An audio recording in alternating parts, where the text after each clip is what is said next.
everyone, and welcome to another video. Today I want to talk about the classics I'm planning to read in 2020. So recently Lucy from Lucy the Reader has announced her 2020 Classics Community Reading Challenge, where she plans to read a lot of classics in 2020.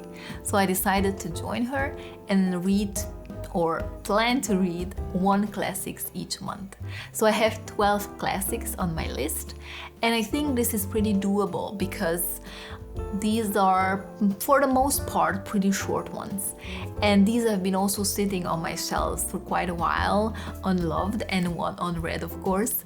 So I really want to focus as well on reading more from my physical shelves next year. So I thought this is a great way to combine those two plans I have, or those two reading resolutions I have. So here are the 12 books I want to read in 2020.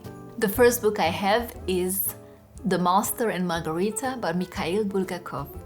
I bought this book many years ago because I was thinking about reading some more Russian classics. I have read some Leo Tolstoy back in the day, some 10 years ago, and I heard a lot of good things about this one. So this one has a really interesting setting. It is set in the 1930s in Moscow, but is also set in the 1st century in Jerusalem.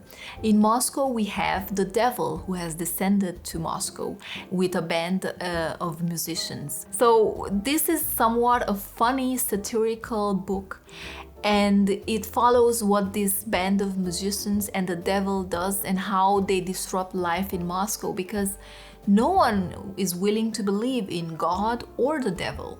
So it sounds really fun. The only thing I'm a bit apprehensive about is the magical realism in this one. I didn't have a lot of success with books with magical realism this year, but if they're well written, I can enjoy them. So I'm hoping this is one of those ones, and I can't wait to pick it up. Then I want to read Little Women by Louisa May Alcott. Now this is coming out as a movie in December, I believe, this month, soon. So maybe this is actually the first one I'm gonna pick up in January and then watch the movie.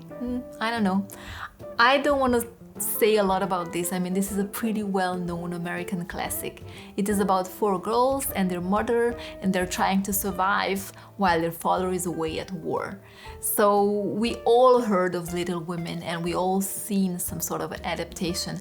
I remember seeing a Japanese cartoon while growing up about this, so I'm excited to see and read the source material actually. And I hope the movie is also going to be a good one. Then I want to read Rebecca by Daphne du Maurier.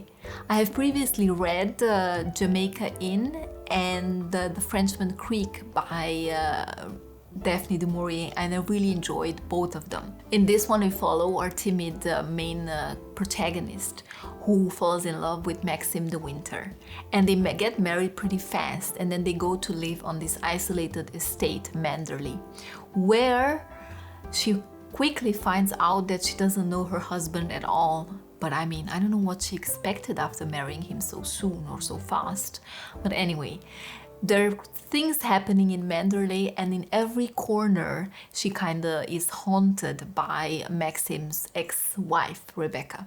So I'm pretty excited to read this one. I think this is Daphne du Maurier's most famous novel, and I'm pretty sure I'm going to like it. Then I have Mrs. Dalloway by Virginia Woolf. I have previously read A Room of One's Own by Virginia Woolf and really enjoyed it. I think it's one of my favorite books on feminism. And I believe in this one as well, she deals with themes like women's place in society. So I cannot wait how she translates that subject into fiction. But in this one we follow one day in the life of Mrs. Dalloway. This is set in June, so I think it's perfect to pick up in June.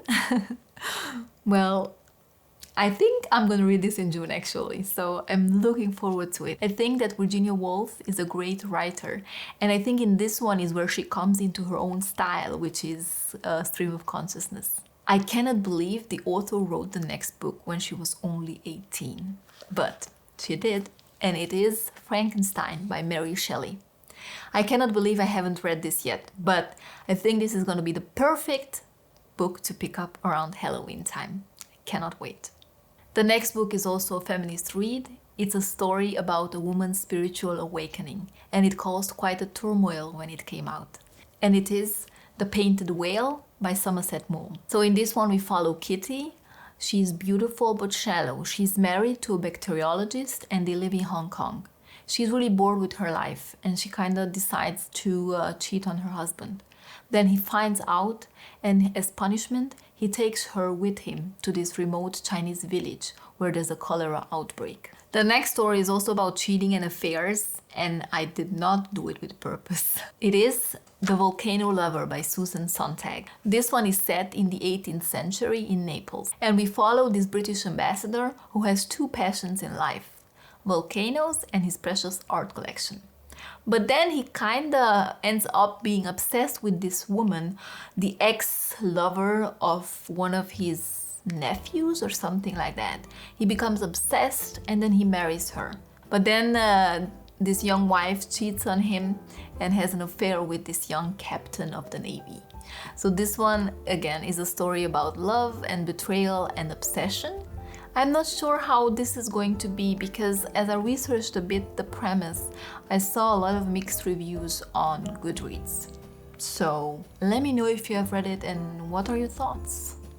I definitely want to pick a Susan Sontag book up, so let's give this a go then. Then I have Northanger Abbey by Jane Austen. These past 2 years I have participated in Jane Austen July, so I think my next year's pick is going to be this one to read. I have enjoyed Jane Austen's novels and I'm a really great fan.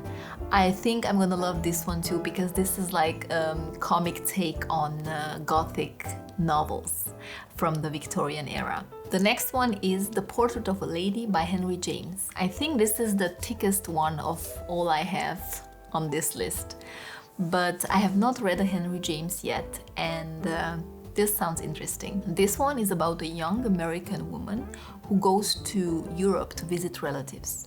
There it's kind of implied and kind of expected of her to marry, but she turns down two very eligible suitors and she decides to kind of live her own life and to make her own decisions. In this next one, we also follow a young woman who is kind of unconventional for her time.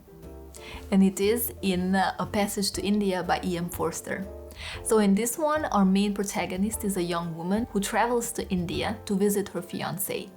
And there she shows an unusual interest to the Indian way of life, which the Brits kinda don't like. We're down to the last two. So we have The Picture of Dorian Gray by Oscar Wilde. Now this is also gonna be perfect for October, November time, so spooky season. And it's also quite short, just like Frankenstein. So I'm pretty sure I'm gonna get to this one. Then I have The Warden by Anthony Trollope. I picked this up because Katie from Books and Things mentions Anthony Trollope constantly. So I heard of Anthony Trollope, but I never thought about reading anything by him until Katie from Books and Things. She really likes his writing style, and I think he's one of the lesser known Victorian authors. So I was like, I'm gonna give it a go, especially because this is a really short one. This is the first in a series, but I believe you don't necessarily need to read them in order to understand them, and you can read it as a standalone, I think. So these were all the classics I put on this TBR. Let me know if you have read any of them. I think the only one I'm really on the fence about is, actually two ones I'm a bit on the fence about from the start. It's the Mikhail Bulgakov one and the Susan Sontag book. The rest seem pretty solid, 5-star reads I think, and I can't wait to start this challenge next year and just read some more classics. Are you planning to participate? Do you read classics? I think these are also quite short ones, so if you're intimidated by classics, these might be some good recommendations for you as well. Let me know if you want to pick some of these up as well. But I'm gonna leave you here. Thank you very much for watching, and I'll see you next time. Goodbye.